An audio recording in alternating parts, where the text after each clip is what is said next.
దేవుని వాక్యం రాజుల మొదటి గ్రంథం 2వ అధ్యాయం మొదటి వచనాన్ని చదువుకుందాం. ഇന്നത്തെ ചിന്തയ്ക്ക് ആധാരമായി രാജാക്കന്മാരുടെ 1-ാം പുസ്തകം 2-ാം അധ്യായത്തിന്റെ 1-ാം വാക്യം നാം വായിക്കാം. దావీదునకు మరణకాలము సమీపింపగా అతడు తన కుమారుడైన సొలొమోనునకు ఇలాగు ఆజ్ఞ ఇచ్చెను. ദാവീദിന് മരണകാലം അടുത്തപ്പോൾ അവൻ തന്റെ മകനായ ശലോമോനോട് കൽപ്പിച്ചത് എന്തെന്നാൽ ప్రార్థన చేద్దాం. പ്രാർത്ഥിക്കാം. కృపగల మా తండ్రి, దయగల మా దేవ, మీ ఘననామానికి స్తోత్రము చెల్లిస్తున్నాం. കൃപയുള്ള ഞങ്ങളുടെ ദൈവമേ, വല്ലവനായ ഞങ്ങളുടെ കർത്താവേ, അങ്ങയുടെ ദയവുള്ള നാമത്തിന് സ്തോത്രം കൊണ്ടുവരുന്നു. దైవ గ్రంథములో నుండి మేము చదివిన వచనములో నుండి శ్రేష్టమైన సంగతులను మీరు తేటగా మాకు అందించి మీ నామమునకే మహిమ, ఘనత, కీర్తి, ప్రభావములను ఆరోపించుకుంటారని కోరుచు അങ്ങയുടെ വചനത്തിൽ ഞങ്ങൾ വായിച്ച വേദഭാഗത്തിൽ നിന്നും വിലയേറപ്പെട്ട ആലോചനകളെ ഞങ്ങൾക്ക് നൽകണമെന്ന് അങ്ങയുടെ വിലയേറിയ നാമത്തിൽ ചോദിച്ചുകൊണ്ട് మా ప్రభు రక్షకుడైన యేసుక్రీస్తు నామమున వేడుచూ ఉన్నాము తండ్రి. ഞങ്ങളുടെ രക്ഷിതാവും കർത്താവുമായ യേശു ക്രിസ്തുവിന്റെ നാമത്തിൽ കേൾക്കുന്ന പിതാവേ, ఆమేన్. ആമേൻ. ప్రభునందు ప్రియులారా, ఇదే అధ్యాయములో చాలా వర్తమానాలు మనం వింటూ వస్తున్నాం. ఈరోజు కూడా మరొక కోణంలో సంగతులను విందాం. ഇതേ അധ്യായത്തിൽ നിന്നും നാം ധാരാളമായ കാര്യങ്ങളെ പഠിച്ചു എങ്കിലും വേറൊരു ആംഗിളിൽ, വേറൊരു രീതിയിൽ നാം ഇന്നത്തെ ചിന്തിക്കുവാൻ കർത്താവ് നമ്മെ സഹായിക്കട്ടെ. దావీదునకు మరణకాలము సమీపింపగా అతడు తన కుమారుడైన సొలొమోనుకు ఇలాగు ఆజ్ఞ ఇచ్చెను అని మనం చూస్తున్నాం. ദാവീദിന്റെ മരണനാളുകൾ അടുത്തപ്പോൾ തന്റെ മകനായ ശലോമോനോട് കൂടി ഇപ്രകാരം കൽപ്പിച്ചു എന്ന് നാം കാണുന്നു. ఆయన ఎలాగూ ఆజ్ఞ ఇచ్చాడో ఆ సంగతులు క్రింద భాగంలో మనం చూస్తాం. అయితే ఈ రోజు నేను చెప్పాలనుకున్నది, దావీదు సొలొమోనుకు ఆజ్ఞ ఇచ్చినట్లే దేవుడు విశ్వాసులైన వారికి కొన్ని ఆజ్ఞలను ఇస్తున్నాడు. നാം ദാവീദ് എന്തൊക്കെ പറഞ്ഞെന്നുള്ള കാര്യം അതിൽ ഉണ്ട്, നാം പിന്നെ പഠിക്കാം. എങ്കിലും കർത്താവ് വിശ്വാസികൾക്കും ചില ആലോചനകൾ നൽകുന്നു എന്നുള്ളത് നാം ഇപ്പോൾ മനസ്സിലാക്കുന്നു. విశ్వాసులకు దేవుడిచ్చే ఆజ్ఞలేమిటో క్లుప్తంగా, సింపుల్గా, తేటగా కొన్ని మనం విందాం. വിശ്വാസികൾക്ക് കർത്താവ് നൽകുന്ന കൽപ്പനകൾ എന്തെന്നുള്ളത് ചുരുക്കമായും ശരിയായും നാം ദീർഘമായി ചിന്തിക്കാൻ കർത്താവ് സഹായിക്കട്ടെ. తెస్సలోనికైలకు రాసిన మొదటి పత్రిక 5వ అధ్యాయం 22వ వచనం. തെസ്సലോనికർക്ക് എഴുതിയ ലേഖനം 5-ാം അധ്യായത്തിന്റെ 22-ാം വാക്യം. ఏమన్నాడు అక్కడ? స్పష్టంగా వ్రాయబడింది. അവിടെ നാം ഇപ്രകാരം വായിക്കുന്നു. తెస్సలోనికి రాసిన మొదటి పత్రిక 5వ అధ్యాయం 22వ వచనం. ప్రతి విధమైన కీడునకును దూరముగా ఉండుడి అన్నాడు. അവിടെ എല്ലാ തിന്മകളും ദൂരപ്പെടുത്തുക എന്ന് നമ്മോടെ വായിക്കുന്നു. ప్రతి విధమైన కీడునకు దూరముగా ఉండాలి. എല്ലാ തിന്മകൾക്കും നാം ദൂരമായിരിക്കണം. మరొక స్థలములో కీడు విడిచి మేలు చేయుడి అన్నాడు. വേറൊരു വാക്യത്തിൽ വായിക്കുന്നു, തിന്മകളെ വിട്ടുവിട്ട് നല്ലത് ചെയ്യുക എന്ന് നമ്മോടെ വായിക്കുന്നു. మరొక స్థలములో అన్నాడు, కీడు విడిచి మేలు చేయుట బహుమంచిది అన్నాడు. വേറൊരു ഭാഗത്തിൽ വായിക്കുമ്പോൾ തിന്മകളെ വിട്ടുവിട്ട് നന്മ ചെയ്യുന്നത് നല്ലത് എന്ന് നമ്മോടെ വായിക്കുന്നു. మరొక స్థలములో కీడునకు దూరముగా పారిపోవుడి అన్నాడు. വേറൊരു സ്ഥലത്തിൽ വായിക്കുന്നു, തിന്മയായ കാര്യങ്ങളിനെ വിട്ട് విలగి ఓడుക എന്ന് നാം വായിക്കുന്നു. కనుక ఇక్కడ చెప్పబడిన ఈ వచనాన్ని బట్టి మనం ఆలోచన చేస్తే, ప్రతి విధమైన కీడునకు మీరు దూరంగా ఉండాలి, ప్రతి విధమైన కీడునకు దూరంగా ఉండాలి అనేది దైవలేఖనంలో చెప్పుచున్న వాస్తవం. എല്ലാ വിധമായ സകലവിധ ദോഷവും വിട്ടകലുവിൻ എന്ന് നമ്മോടെ വായിക്കുന്നു. మరి కీడునకు దూరంగా ఉంటున్నారా? ఇది దైవ ఆజ్ఞగా మనము పాటించవలసిన వారమై ఉన్నాం. നാം തിന്മകൾക്ക് ദൂരമായിരിക്കുന്നു. ഇത് ദൈവ ആലോചന എന്നുള്ളത് നാം മനസ്സിലാക്കുന്നു. దావీదు సొలొమోనుకు చెప్పుచున్నట్లే దేవుడు తన వాక్యము ద్వారా మనతో ఈ మాట చెప్పినప్పుడు మనమెంతో జాగ్రత్త పడవలసిన వారమై ఉన్నాం. ദാവീദ് ശലോമോനോട് പറഞ്ഞതുപോലെ കർത്താവ് നമ്മോട് ഈ വാക്കുകൾ പറയുമ്പോൾ നാം അതിൽ നിന്ന് എത്രയോ ജാഗ്രത ഉള്ളവരായി ഇതിനെ മനസ്സിലാക്കിക്കൊള്ളേണ്ടത് ആവശ്യമാകുന്നു. దేవుని వాక్యములో రెండవ మాట మనం ఆలోచన చేస్తే పేతురు రాసిన మొదటి పత్రిక 2వ అధ్యాయం 11వ వచనం. പത്രോസിന്റെ ഒന്നാം ലേഖനം 2ാം അധ്യായത്തിന്റെ 11ാം വാക്യം നാം വായിക്കുമ്പോൾ అక్కడేమని చెప్పాడు? ప్రియులారా, మీరు పరదేశులను యాత్రికులనై ఉన్నారు గనుక ఆత్మకు విరోధముగా పోరాడు శరీరాశలను విసర్జించి అన్నాడు. అంటే ఆత్మకు విరోధంగా పోరాడేటటువంటి శరీరాశలను విసర్జించాలి. అవి మనలో ఉండకూడదు. അവിടെ ആത്മാവിനോട് പോരാടുന്ന ജഡമോഹങ്ങളെ വിട്ടകന്ന് എന്ന് നമ്മോടെ വായിക്കുന്നു. അതിനെ നാം വിട്ടകലണം എന്ന് പറയുന്നു. కనుక సంగతిని సరిగా ఆలోచన చేయండి, అర్థం చేసుకుందాం. దేవుని వాక్యములో ఉన్న వాస్తవాలు మనము తేటగా గమనిద్దాం. നാം ആലോചിക്കുന്നതും മനസ്സിലാക്കിക്കൊള്ളാം. കർത്താവിന്റെ വചനത്തിലുള്ള യഥാർത്ഥ്യങ്ങൾ നാം മനസ്സിലാക്കാം. మరి ఎంతమంది ఆత్మకు విరోధముగా పోరాడు శరీరాశలను విసర్జించి എത്ര പേർ దేవునికి మహిమకరంగా ఉన్నారో మనము ఆలోచన చేసుకోవలసిందే. എത്ര പേർ ശരീരത്തിന് ആത്മാവിന് വിരോധമായി പോരാടുന്ന ശരീര ആഗ്രഹങ്ങളെ നാം തള്ളിക്കളയുന്നു എന്നുള്ളത് ചിന്തിക്കണം. ఇక మూడవదిగా മൂന്നാമതായി రోమీలకు రాసిన పత్రిక 16వ అధ్యాయం 17వ వచనం.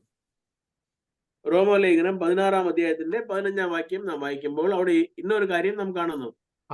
అక్కడేమన్నాడో చూడండి, 16, 17. അവിടെ നാം വായിക്കുന്നു റോമർ 16, 17.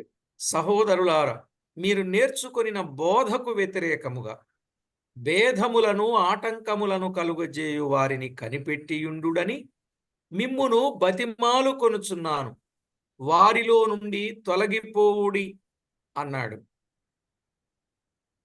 സഹോദരന്മാരെ, നിങ്ങൾ പഠിച്ച ഉപദേശത്തിന് വിപരീതമായ വ്യാഖ്യാനങ്ങൾ ചെയ്യുന്ന ഇടർച്ചകളെയും ഉണ്ടാക്കുന്നവരെ సూక్షించు కొల్లేయണമെന്ന് ఆవిడ వాయిക്കുന്നു.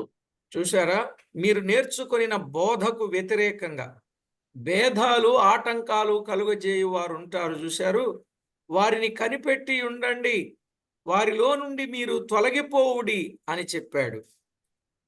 അവിടെ നിങ്ങൾ പഠിച്ച ഉപദേശത്തിന് വിരോധമായി പല കാര്യങ്ങൾ അവർ ചെയ്യുന്നു, പ്രവർത്തിക്കുന്നു. അവരെ വിട്ട് നിങ്ങൾ విలగి పోగేయണമെന്ന് కర్తావు നമ്മോട് ఆలోచన പറയുന്നു.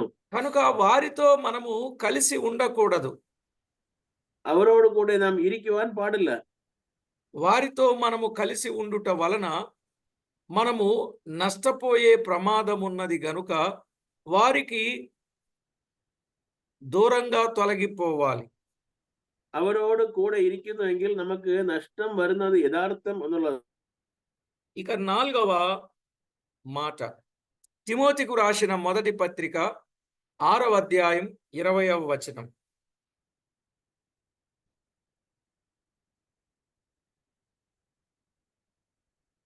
తిమోతికు రాసిన మొదటి పత్రిక 6వ అధ్యాయం 20వ వచనం.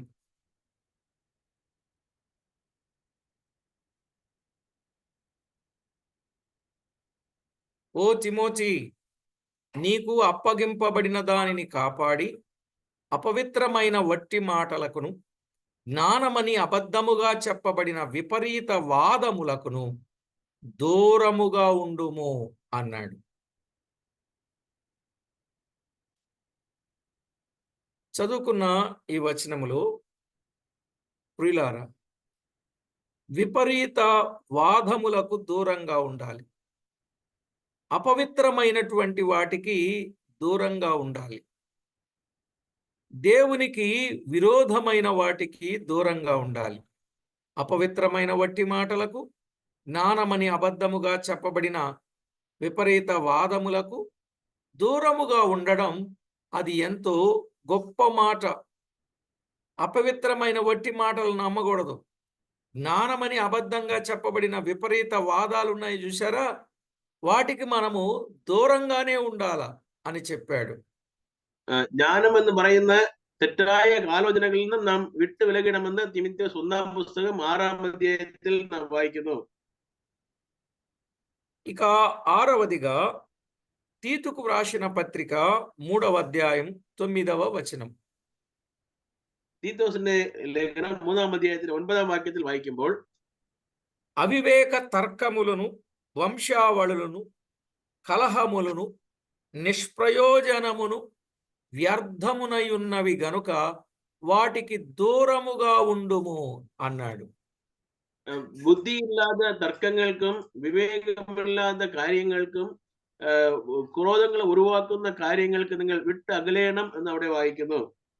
కనుక ప్రతి వ్యక్తి కూడా అవివేక తర్కాలు ఉంటాయి. వంశావళులను గురించి కలహాలు, ధర్మశాస్త్రమును గురించిన వివాదం, ఇలాంటివి నిష్ప్రయోజనం, వ్యర్థం. వాటి మీద మనం మాట్లాడి సమాధానం చెప్పకూడదు. వాటికి మనము దూరంగా ఉండాలి అని చెప్తా ఉన్నాడు.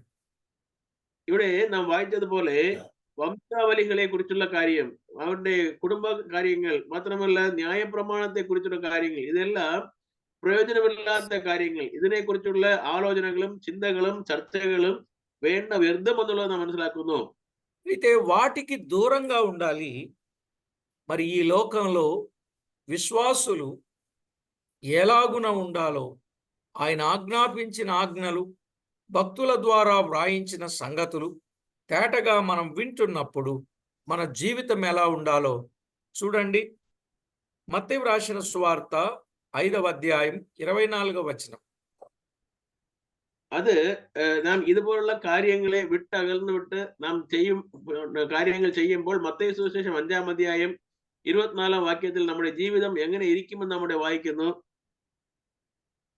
ఇక్కడ ఏమన్నాడంటే, మీ సహోదరునితో సమాధానముగా ఉండుము.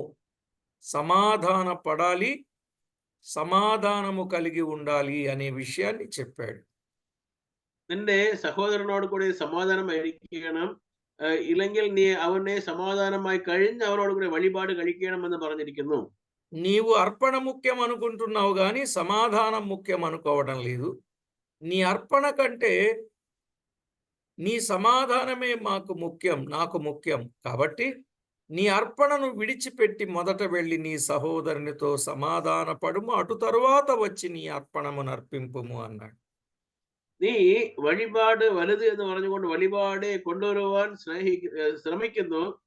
ഞാൻ സമാധാനം അതിനേക്കാളും മുഖ്യമെന്നുള്ള കാര്യം ഓർമ്മപ്പെടുത്തുന്നതുകൊണ്ട് വഴിപാട് ഒന്നിച്ച് നീ പോയി സഹോദരനോട് సమాధానమైకొని వరిగా എന്ന് പറയുന്നു. ప్రియులారా, ఎంత విలువైన విషయాలు ఒక్కొక్కటి మనము జ్ఞాపకం చేసుకోవాలి. എത്ര വിലയേറപ്പെട്ട കാര്യങ്ങൾ ഓരോന്നായി ഞാൻ ചിന്തിച്ചുകൊണ്ടിരിക്കുന്നു. మత్తయి సువార్త 10వ అధ్యాయం 16వ వచనం. മാത്രമല്ല മత్తయి സുവിശേഷം 10-ാം അധ്യായത്തിന്റെ 16-ാം വാക്യം വായിക്കുമ്പോൾ അവിടെയും ఇక్కడ ఒక 2 జీవులను పోల్చి మనతో మాట్లాడిన సందర్భం. ഇവിടെ 2 ജീവികളെ കുറിച്ച് നമ്മോട് കൂടെ సంసారిക്കുന്ന ഒരു సందర్భమాയിരിക്കുന്നു. ఇదిగో తోడేళ్ల మధ్యకు గొర్రెలను పంపినట్టు నేను మిమ్మల్ని పంపుచున్నాను గనుక పాముల వలె వివేకులను, పావురముల వలె నిష్కపటులునై ఉండుడి అన్నాడు. ചെന്നായ്ക്കളുടെ നടുവിൽ ആട്ടിനെ പോലെ ഞാൻ നിങ്ങളെ അയക്കുന്നു, ആകയാൽ പാമ്പിനെ പോലെ ബുദ്ധിയുള്ളവരും പ്രാവിനെ പോലെ കളങ്കമുള്ളവരുമായി ഇരിപ്പിൻ എന്ന് പറയുന്നു. పాములు చాలా వివేకము కలిగి ఉంటాయి. പാമ്പ് బుద్ధియుള്ളതായിരിക്കുന്നു. తనను తాను కాపాడుకునే ప్రయత్నం చేస్తూ చాలా వివేకంగా అలికిడి కనపడితే అక్కడి నుంచి అవి పారిపోతాయి. പാമ്പ് തന്റെ ചുറ്റിലുമുള്ള ജനങ്ങളുടെ അടുത്ത് നിന്ന് ആപത്തുകളിൽ നിന്ന് സൂക്ഷിച്ചുകൊള്ളുന്നു. ഏതെങ്കിലും ശബ്ദം കേൾക്കുന്നെങ്കിൽ അവിടെ നിന്ന് ഓടിപ്പോകുന്നു. కొన్నిసార్లు తనను తాను కాపాడుకునే ప్రయత్నంలో అవి కాటు కూడా వేస్తాయి. ചില സമയങ്ങളിൽ തന്നെ താൻ സൂക്ഷിച്ചു കൊള്ളുന്നതിനുള്ള പ്രയത്നങ്ങളും ചെയ്യുന്നത് നാം കാണുന്നു. అయితే ఇక్కడ పావురము అనేది మనం ముఖ్యంగా తీసుకుంటున్నాం. పావురము వలె నిష్కపటులై ఉండుడి అన్నాడు. പാമ്പിനെ കുറിച്ചും പാമ്പിനെ പോലെ ഇരിക്കണം എന്നുള്ള കാര്യം നാം എടുത്തുകൊള്ളണം. చూసారా? నిష్కపటమైన వారంగా ఉండాలి. అంటే కపటం అనేది మన జీవితంలో ఉండకూడదండి. పావురము అది స్వచ్ఛమైనది, అది నిర్మలమైనది. అలాంటి జీవితాన్ని దేవుని పిల్లలు కలిగి ఉండాలి గాని కపటము, కపట నాలుక, కపట ప్రదర్శన, కపట వైఖరి అనేది ఉండకూడదు. അടുത്ത് നാം പ്രാവിനെ കുറിച്ച് വായിക്കുമ്പോൾ അത് കപടമില്ലാത്തത്, അശുദ്ധിയില്ലാത്തത്, വിശുദ്ധിയോട് കൂടെ ജീവിക്കുന്ന ഒരു ജന്തുവിനെ കുറിച്ച് വായിക്കുന്നു. അതുപോലെ വിശ്വാസികളുടെ നമ്മുടെ ജീവിതത്തിലും കപടമോ കുറ്റങ്ങളോ കുറവുകളോ വരാത്ത ഒരു ജീവിതം ജീവിക്കുവാൻ നാം കടമപ്പെട്ടിരിക്കുന്നു. కనుక పాముల వలె వివేకం కలిగి ఉండాలి, పావురం వలె నిష్కపటంగా ఉండాలి. അവിടെ പാമ്പിനെ പോലെ ബുദ്ധിയുള്ളവരായിരിക്കണം, പ്രാവിനെ പോലെ നാം ശുദ്ധമുള്ളവരായിരിക്കണം. అలాగునని కొలసై పత్రిక 3వ అధ్యాయం 15వ వచనంలో അതുപോലെ മാത്രമല്ല കൊലോസ്യ ലേഖനം 3-ാം അധ്യായത്തിന്റെ 15-ാം വാക്യം വായിക്കുമ്പോൾ అక్కడేమని వ్రాయబడిందంటే 3:15లో 3:15 కొలోస్య ലേഖനം 3-ാം അധ്യായം 15-ാം വാക്యం. కృతజ్ఞత కలిగిన వారయ్యుండుడి, క్రీస్తు అనుగ్రహించు సమాధానం మీ హృదయములో ఏలుచుండనీయుడి, ఇందుకొరకే మీరొక్క శరీరముగా పిలువబడితిరి మరియు కృతజ్ఞులై ఉండుడి అన్నాడు. അവിടെ നന്ദിയുള്ളവരായും ഇരിപ്പിൻ എന്ന് രേഖപ്പെടുത്തിയിരിക്കുന്നു. కృతజ్ఞులు, కృతజ్ఞత గలవారు అయి ఉండాలి అనే విషయాన్ని చెప్పాడు. അവിടെ നന്ദി പറയുന്നതും നന്ദി ഉള്ളവരായും ഇരിക്കണം എന്നുള്ളതേ അവിടെ രേഖപ്പെടുത്തിയിരിക്കുന്നു. కనుక ప్రతి ఒక్కరూ ప్రభునందు ప్రియులారా కృతజ్ఞత లేని వారిగా ఉండొద్దు, కృతజ్ఞత గలవారుగా ఉండాలి. കർത്താവിന്റെ മക്കളായ നാം നന്ദി ഇല്ലാത്തവരായില്ല, നന്ദി ഉള്ളവരായിരിക്കണം എന്ന് നാം വായിക്കുന്നു. ఇక తర్వాత తెస్సలోనికలకు రాసిన మొదటి పత్రిక 5వ అధ్యాయం 14వ వచనం. മാത്രമല്ല തെസ്സലോനിക്കർ എഴുതിയ ലേഖനം 1-ാം പുസ്തകം 5-ാം അധ്യായത്തിന്റെ 14-ാം വാക്യം. అక్కడేమంటాడంటే అందరి ఎడల ఓకే അവിടെ നാം ഇപ്രകാരം మేము బోధించున్నది ఏమనగా అక్రమముగా నడుచుకుని వారికి బుద్ధి చెప్పుడి, ధైర్యము చెడిన వారిని ధైర్యపరచుడి, బలహీనులకు ఓతనీయుడి, అందరి ఎడల దీర్ఘశాంతము గలవారై ఉండుడి. അവിടെ പല ആലോചനകൾ പറഞ്ഞിട്ട് ലാസ്റ്റില് എല്ലാരോടും ദീർഘക്ഷമ കാണിപ്പിൻ എന്ന് അവിടെ രേഖപ്പെടുത്തിയിരിക്കുന്നു. ఇది మనకు కొంచెం కష్టమైన మాట కదా. అందరి పట్ల దీర్ఘశాంతము కలిగి ఉండడం అంటే అది మనకు చాలా కష్టమైన మాట. എല്ലാരോടും ദീർഘക്ഷമ ഉള്ളവരായിരിക്കണം എന്ന് പറയുമ്പോൾ അതല്പം കഷ്ടമായ ഒരു കാര്യം. కానీ దీర్ఘశాంతము అనేది అది ఎంతో ఉన్నతమైన బహుమానాన్ని పొందడానికి అదొక సాధనం, ఆయుధం అని కూడా చెప్పొచ్చు. അത് കഷ്ടമായിരുന്നാലും നല്ല ഉന്നതമായ സ്ഥാനങ്ങളിൽ പോയി ചേരുവാൻ അതൊരു നല്ല సాధనമായി നമുക്കിരിക്കുന്നു. దీర్ఘశాంతం అనేది ఎప్పుడు వచ్చుద్దంటే ఆ వ్యక్తిలో నిజమైన ప్రేమ ఉన్నప్పుడు దీర్ఘశాంతం అనేది వస్తుంది. ప్రేమ దీర్ఘశాంతమును చూపించును. కొరింథీ పత్రిక 13వ అధ్యాయం. കൊരിന്ത്യർ ലേഖനം 13-ാം അധ്യായത്തിൽ വായിക്കുന്നു, ദീർഘശാന്തം ഉള്ളവർ എന്ന് പറയുമ്പോൾ ആ സ്നേഹം എപ്പോൾ ധാരാളമായി വരുന്നു അപ്പോൾ തന്നെ ആ ദീർഘശാന്തം ഉണ്ടാകുന്നു എന്ന് വായിക്കുന്നു. తిమోతికు రాసిన 2వ పత్రిక 2వ అధ్యాయం 24వ వచనంలో కూడా చెప్పాడు. തീമോഥെയോസിന്റെ 2-ാം പുസ്തകം 2-ാം അധ്യായത്തിന്റെ 24-ാം വാക്യത്തിലും അതിനെ കുറിച്ച് നാം വായിക്കുന്നു. ఏమన్నాడు?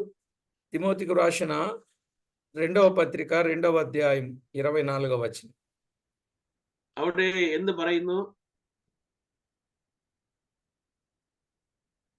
సత్య విషయమైన అనుభవ జ్ఞానము వారికి కలుగుటకై దేవుడు ఒకవేళ ఎదురాడు వారికి మారు మనసు దయచేను. అందువలన సాతాను తన ఇష్టము చొప్పున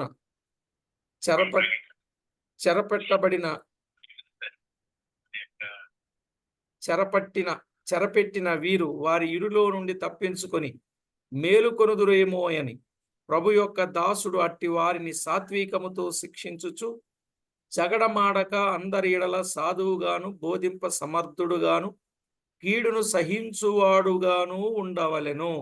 అదే కీడును సహించువాడుగా ఉండవలెను అంటే దీర్ఘశాంతము. അവിടെ തിന്മയെ സഹിക്കുന്നവനായി, ദോഷം സഹിക്കുന്നവനായി ഇരിക്കണമെന്ന് പറയുന്നത് തന്നെ ദീർഘശാന്തം അവിടെ രേഖപ്പെടുത്തിയിരിക്കുന്നു.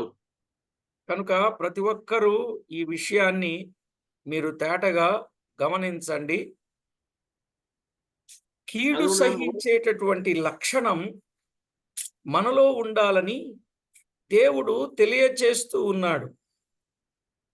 ആ ദീർഘശാന്തിയുടെ ലക്ഷണം നമ്മിൽ ഇരിക്കണമെന്നുള്ള കാര്യത്തെ കർത്താവ് നമുക്ക് ഓർമ്മിപ്പിച്ച് പഠിപ്പിച്ചു തരുന്നു.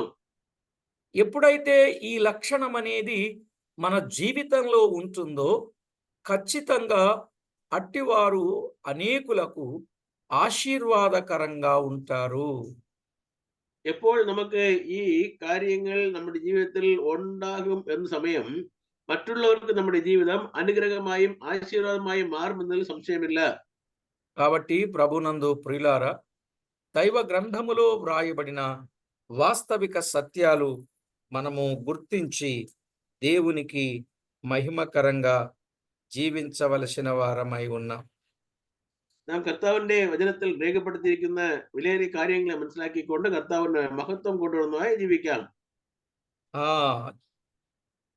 ఎప్పుడైతే ఇట్లాంటి శ్రేష్టమైన అనుభవం మన జీవితంలో ఉంటుందో నిజంగా అందరి చేత మంచివారం అనిపించుకోవడానికి, విశేషంగా ప్రభువుకు మహిమ ఆపాదించే వారముగా ఉండడానికి వీలుంటుంది అని ప్రభు పక్షంగా ప్రేమతో మీకు తెలియచేస్తున్నాను. എപ്പോൾ നാം ഇതുപോലുള്ള സ്വഭാവങ്ങൾ നമ്മുടെ ജീവിതത്തിൽ കൊണ്ടുവരുന്നു, അപ്പോൾ നാം കർത്താവിന് മഹത്വം കൊണ്ടുവരുന്നവരായും നമ്മുടെ എല്ലാ പ്രവർത്തികൾ മുഖാന്തരം ദൈവത്തെ ഇന്നും അധികമായി സ്തുതിക്കുന്നവരായും ഉയർത്തുന്നവരായും കാണപ്പെടും కనుక విశ్వాసులైనటువంటి వారికి దేవుడిచ్చినటువంటి దేవుని వాక్యము ద్వారా దేవుడిచ్చినటువంటి దైవాజ్ఞలుగా మనము వీటిని భావించి ఆ ప్రకారంగా మనము చేయటం మనకెంతో ఆశీర్వాదకరం. നമുക്ക് നൽകിയിരിക്കുന്ന ഈ ആലോചനകളെ കർത്താവ് എനിക്ക് നൽകിയിരിക്കുന്ന ആലോചനകളായി ഞാൻ ഭാവിച്ച് എടുത്തുകൊണ്ട് പ്രവർത്തിച്ചാൽ തീർച്ചയായും അനുഗ്രഹങ്ങൾ ധാരാളമായി പ്രാപിക്കുമെന്നുള്ളത് നാം അറിഞ്ഞുകൊള്ളുന്ന సత్యం. కనుక ప్రతి విశ్వాసిలో ఈ లక్షణాలు మనకి ఖచ్చితంగా కనబడాలి, మనలో కనబడాలి. మన ద్వారా ప్రభువుకు మహిమ ఆపాదించబడాలి. అలాగున మనము సిద్ధపడదాం. അതുകൊണ്ട് എല്ലാ ഓരോ വിശ്വാസികളുടെ വ്യക്തി ജീവിതത്തിലും ഇതുപോലുള്ള സ്വഭാവങ്ങൾ കാണപ്പെടണം. അതുകൊണ്ടായി നാം പ്രാർത്ഥിക്കുകയും ഒരുങ്ങുകയും ചെയ്യാം. ఇలాగున ఎన్నో సంగతులు దేవుడు మనతో హెచ్చరించి మాట్లాడుతూ ఉండగా మన మట్టుకు మనము జాగ్రత్త పడి దేవునికి ఎంతో మహిమ తెద్దాం, ప్రార్థన చేసుకుందాం. ഇതുപോലുള്ള ധാരാളമായ സംഗതികളെ കർത്താവ് നമുക്ക് നൽകിയത് മുഖാന്തരം അതിനെ നാം മനസ്സിലാക്കിക്കൊള്ളാം. അതുപോലെ നാം ജീവിക്കാം. നാം ഇപ്പോൾ പ്രാർത്ഥിക്കാം. పరిశుద్ధుడవైన మా తండ్రి, పరమందు ఆసీనుడవైన మా దేవ, మీ గణనామమునకు వేలాది వందనములు, కోటాను కోట్లు స్తుతులు స్తోత్రములు చెల్లిస్తూ ఉన్నాం. പരിശുദ്ധനായ ഞങ്ങളുടെ പരമപിതാവേ, വിശുദ്ധനായ കർത്താവേ, അങ്ങയുടെ ഘനമായ നാമത്തിന് കോടാകോടി സ്തോത്രങ്ങൾ കൊണ്ടുവരുന്നു.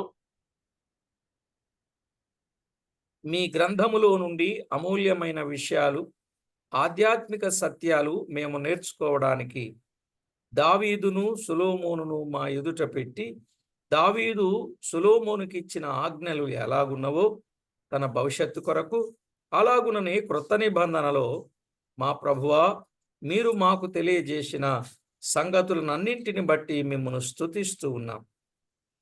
ഞങ്ങൾക്ക് വിലയേറിയ പാഠങ്ങൾ പറഞ്ഞു തരുവാൻ ദാവീദും ശലോമോനും സംസാരിച്ച വാക്കുകളെ എടുത്തുകൊണ്ട് പുതിയ നിയമത്തിൽ കർത്താവ് ഞങ്ങൾക്ക് നൽകിയ ആലോചനയെക്കുറിച്ച് പഠിക്കുവാൻ സഹായിച്ചതിനായി അങ്ങയെ സ്തുതിക്കുന്നു.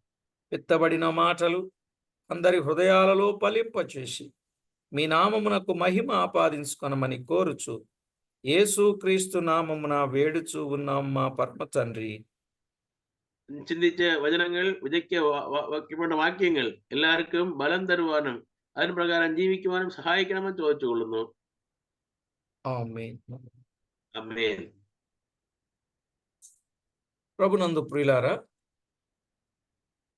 మనము చెప్పుకున్న సంగతులు ఆజ్ఞగా భావించి అనుసరించి దైవాశీర్వాదం పొందుదాం.